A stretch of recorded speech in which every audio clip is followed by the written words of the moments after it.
Hey guys, this elevators, traffic lights, highways, fans, and more here. And today I'm going to talk to you about different directions what you should use for your ceiling fan. So there's the reverse switch right here. For the winter you just push up, and in the summer you push down. First, we're going to talk about the fan first before we get started on the direction. So I put weather resistant blades on here because the original blades warped. And I took the globe off.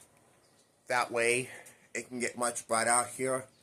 And I put longer pole chains on here. That way I can pull them when I'm standing on the floor. So yeah, that's what it is. And I'll show you the top of the blades. So see the line right there? I don't know if you can see it. See, that means this side should be up and this side should be facing down. Alright, now let's begin. Alright, we're going to start with the summer setting.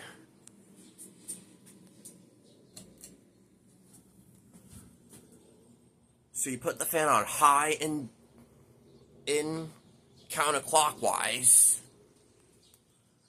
And in the summer it blows air down to the ground. It pulls the air down from the ceiling and pushes it down to the floor.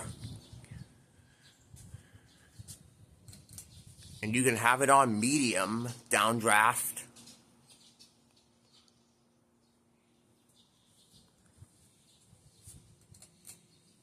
And you can have it on low downdraft.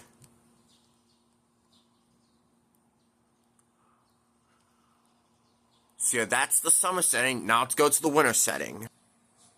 So to make your fan spin at the winter setting, you